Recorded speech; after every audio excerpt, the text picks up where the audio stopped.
Good evening and welcome to Tucker Carlson Tonight. Robert Mueller's investigation, you'll remember, was supposed to be about Russian collusion, the hacking of our election. Obviously, there's a new goal now. What is it? In a minute, Britt Hume and Professor Jonathan Turley join us to spell that out. But first, Facebook CEO Mark Zuckerberg spent hours on Capitol Hill today taking questions from senators about Facebook's role in the 2016 election and in American society more generally. We'll talk to one of the senators who was there and spoke to Zuckerberg and more broadly what it meant. But first, Brett Larson, an anchor at Fox News Headlines 24/7 who covers tech for our show, has the big moments from today. Brett? It was quite the day, Tucker. Facebook CEO Mark Zuckerberg checked in with Congress today for day one of hearings, and we learned a little bit about the inner workings of the social media giant. One thing we heard repeatedly was exactly what Facebook is and is not. What you think of as the Facebook service, right? That's everyone has control every single time that they go to share that. They can delete that data anytime they want. Full control, the majority of the data. Yeah, but sharing everything, not so much. Mr. Zuckerberg, would you be comfortable sharing with us the name of the hotel you stayed in last night?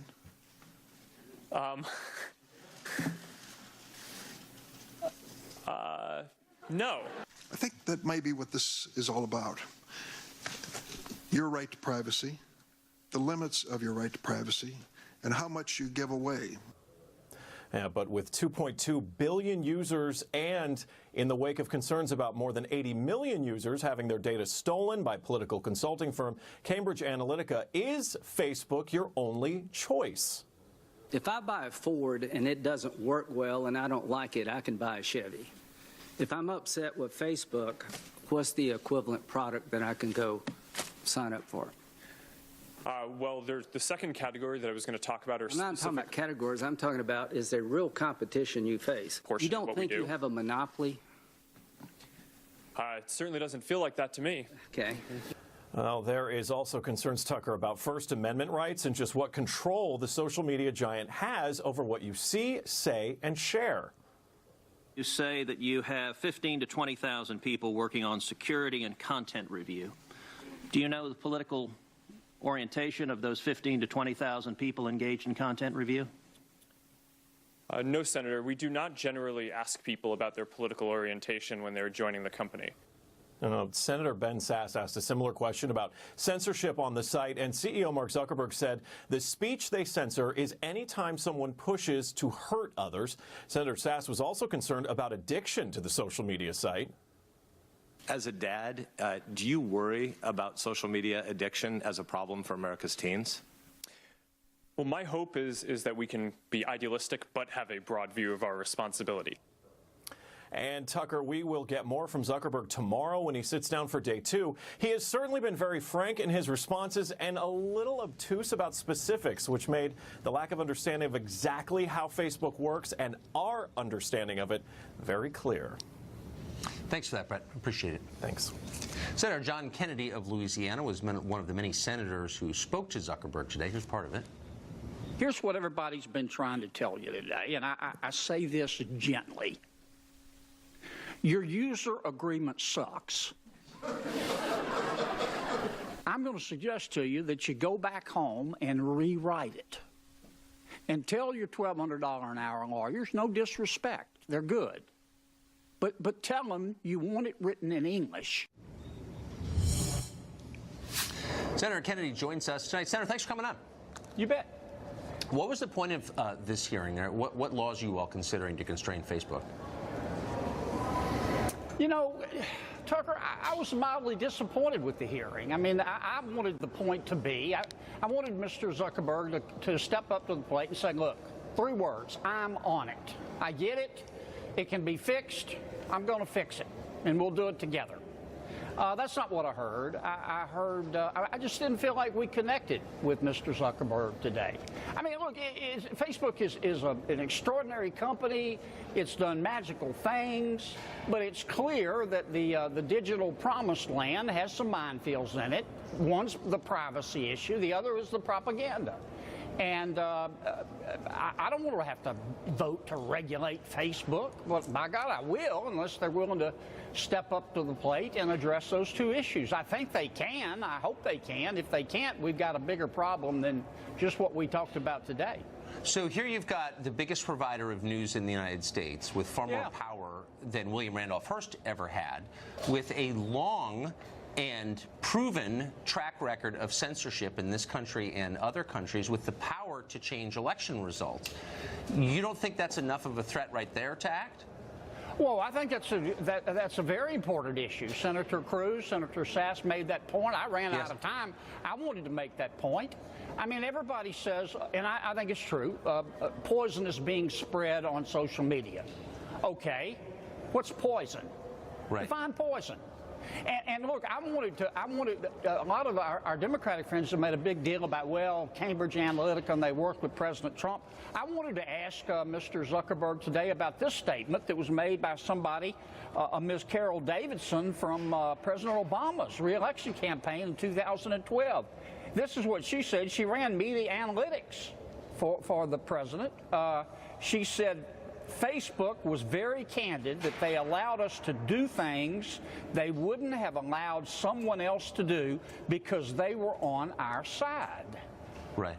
I wanted to ask if that's an accurate statement, but I ran out of time. So you don't think, I mean, finally, the Congress would have really uniquely the ability to get this under control. If you think that too much power is vested in one company and they're, in effect, enemies of the First Amendment, I know Republicans don't like to regulate things, but do you think we're approaching a point where, for the good of the public, that may need to be done? I don't think we're there yet, but I think a lot of it depends on how Mr. Zuckerberg reacts to this. I'll say it again, there are two issues. One's a privacy problem, and the other is a propaganda problem. And the issue there is, how do we solve it without impinging on people's First Amendment rights? Now, that's a tough one. It is a tough one. And I want to be assured, didn't get it today, maybe we'll get it in the second round, that Facebook is not politically biased one way or the other. I don't want them pitching for the Republicans. I don't want them pitching for the Democrats either, though. Yeah, well, they are. Senator, thank you. Great to see you. You bet, Tucker. For more discussion of what happened today, Dave Manny is a tech entrepreneur and a fan of Facebook. Roger McNamee was one of Facebook's first investors and now a critic sometimes of the company. Both of them join us. So, Roger, first to you. The head of Facebook, Mark Zuckerberg, said today that he and the company are happy to censor hate speech, but was unclear exactly on what hate speech is, and then suggested that maybe artificial intelligence will settle that question. If you care about freedom of speech, does that make you uncomfortable? The whole thing makes me uncomfortable, Tucker. I think the fundamental issue we've got here is that the business model is based on inflammatory emotions, anger, and fear. And once you build a business model on that, it's really the genie's out of the bottle and there's no way to put it back in.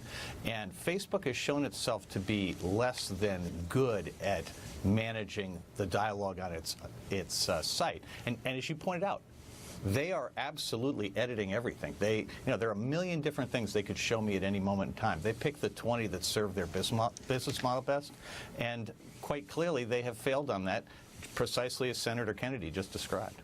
So, Dave, we had a researcher on, a psychologist, recently called Robert Epstein, and he's taken a look at a bunch of different tech companies, and he said specifically about Facebook, if Mark Zuckerberg had sent a targeted message to people identified on Facebook as Hillary voters and encouraged them to vote, he estimates it could have changed the vote totals by 450,000 on Election Day 2016 and changed the course of the election.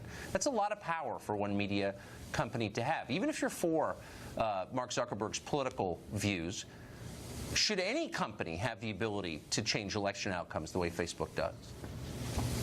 No, I think you're giving him too much credit. I am not. First of all, I'm not a fan of that political worldview. I am a fan of free enterprise and letting him do what they will. I mean, by that standard, you could say how many people's votes does the New York Times editorial choosing a candidate or anybody else is make an influence. So I don't have I'm very wary of the Facebook site as a user. But this discussion about should we censor them and knock back their political influence, and are they a gigantic monopoly? I mean, I think that's crazy.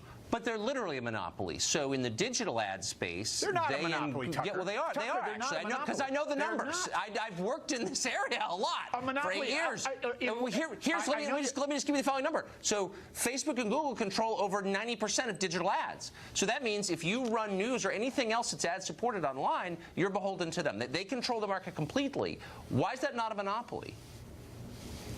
If you want to say it's a monopoly for digital ads, that's fine. If you want to say it's a monopoly for political content, it's not. But hold on. Digital ads are what supports all online news coverage apart from the nonprofits. That's the whole deal right there. If you control the ads, you control the companies. Tucker, are you worried about a monopoly in the digital ad business, or are you worried about a concentration of political power?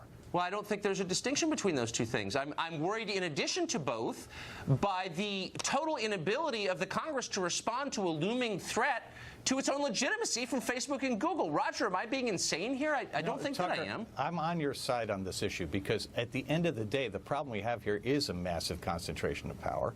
And that concentration of power is in the hands of people who preserve the rights of the First Amendment for their corporations, but they tend to overlook the First Amendment rights of the people who are the users of the sites. And in that process, I mean, what we have is these things that are global. They are influencing democracy all around the world, and we can't find a single example of them influencing it for the better. And I'm with Senator Kennedy. I mean, this thing has gone on both sides. We've seen massive abuses of Facebook on both sides of this thing, and it doesn't look good either way. And we need to reduce Facebook's influence so that we don't have it determining the outcome of any election, whether it's 2012, 2016, 2018, or 2020. Well, so I think that's right, because in the end, Dave, this is not an American company, or more precisely, a company that sees itself as an American company. I would argue that it in effect is, but they don't believe that. Google doesn't either.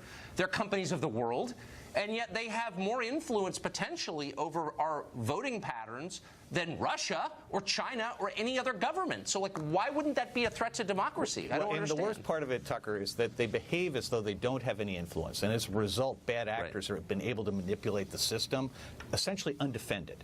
And to David, my simple point here is that, having watched this company from its earliest days, it has evolved into something very different than it started out as. And I, too, am a believer in free enterprise. But I'm also a bigger believer in democracy, and I don't believe any company's rights come before the rights of the people of the United States. So, Dave, I'm going to let you sum it up. Does that concern? Did any of this bother you? I get that you're for free enterprise. I admire that. But did any of this bother you at all?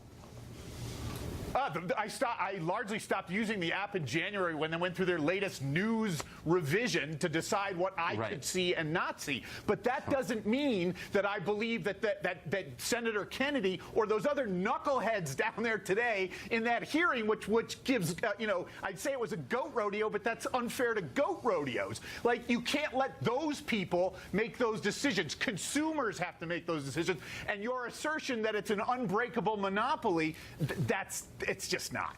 Well, it's not only unbreakable, it's growing in its power. Anyway, thank you both. We're out of time, sadly. Appreciate it. Take care.